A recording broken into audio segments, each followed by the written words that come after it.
ನಮಸ್ಕಾರ ಎಲ್ಲರಿಗೂ welcome back. ನಾನು ಮಂಜು, ನೀವು ನೋಡ್ತಿದ್ದೀರಿ ಮಂಜು ಸ್ಟೋರೀಸ್. ಫ್ರೆಂಡ್ಸ್, ಈಗ ಮುಂಬೈ ತಂಡದಲ್ಲಿ ರೋಹಿತ್ ಶರ್ಮಾ ಅವರಿಗೆ ಕ್ಯಾಪ್ಟನ್ಸಿಯಿಂದ ಕೆಳಗಿಳಿಸಿ ದೊಡ್ಡ ಹೊಡೆತ ತಿಂದಿದ್ದಾರೆ. ಯಾಕೆಂದರೆ ಫ್ರೆಂಡ್ಸ್, ಈಗ ಹಾರ್ದಿಕ್ ಪಾಂಡ್ಯ ಅವರು ನಾಯಕರಾದಮೇಲೆ IPL 2024ನಲ್ಲಿ ಒಂದೇ ಒಂದು ಪಂದ್ಯವನ್ನು ಕೂಡ ಇನ್ನೂ ಕೂಡ ಗೆದ್ದಿಲ್ಲ ಅಂತ ಹೇಳ್ಬೋದು.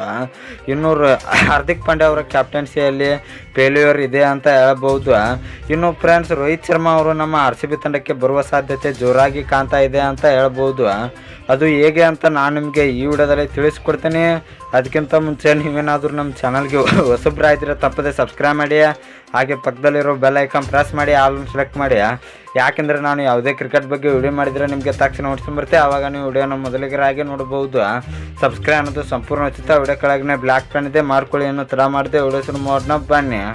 ಇನ್ನು ಫ್ರೆಂಡ್ಸ್, ರೋಹಿತ್ ಶರ್ಮಾ ಅವರು ನಮ್ಮ RCB ತಂಡಕ್ಕೆ ಹೇಗೆ ಬರ್ತಾರೆ ಅಂತ ನೋಡಿದರೆ ಫ್ರೆಂಡ್ಸ್, ಮುಂದಿನ ವರ್ಷ ಮೆಗಾ ಆ್ಯಕ್ಷನ್ ಇರ್ತದೆ. IPL 2025ನಲ್ಲಿ ಮೆಗಾ ಆ್ಯಕ್ಷನ್ ಇರುವುದರಿಂದ ಎಲ್ಲ ತಂಡಗಳು ಕೂಡ 3 ಆಟಗಾರರನ್ನು ಇಟ್ಟುಕೊಂಡು ಉಳಿದೆಲ್ಲ ಆಟಗಾರರನ್ನು ಆ್ಯಕ್ಷನ್ಗೆ ಬಿಡಬೇಕು. ಇದು ಕಂಪಲ್ಸರಿ ಅಂತ ಹೇಳ್ಬೋದು.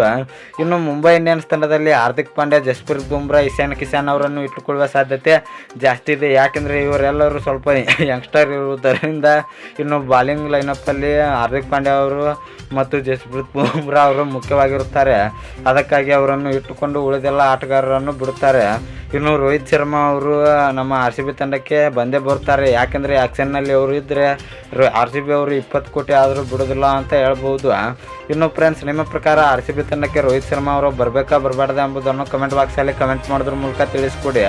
ಇನ್ನು ನಿಮಗೆ ಇದೇ ರೀತಿ ನಮ್ಮ RCB ಮತ್ತು ಕ್ರಿಕೆಟ್ ಬಗ್ಗೆ ಅಪ್ಡೇಟ್ಸ್ ಬೇಕಾದರೆ ನಮ್ಮ ಚಾನಲ್ ಲೈಕ್ ಮಾಡಿ, ಶೇರ್ ಮಾಡಿ, ಸಬ್ಸ್ಕ್ರೈಬ್ ಮಾಡಿ, ಬೆಲ್ ಐಕಾನ್ ಆನ್ ಮಾಡ್ಕೊಳ್ಳಿ. ಕ್ರಿಕೆಟ್ ಬಗ್ಗೆ ಜಾಸ್ತಿ ಅಪ್ಡೇಟ್ಸ್ ಬರ್ತಾ ಇರುತ್ತೆ, ಅದಕ್ಕೆ ಸಬ್ಸ್ಕ್ರೈಬ್ ಮಾಡ್ಕೊಳ್ಳಿ. ನಮಸ್ಕಾರ.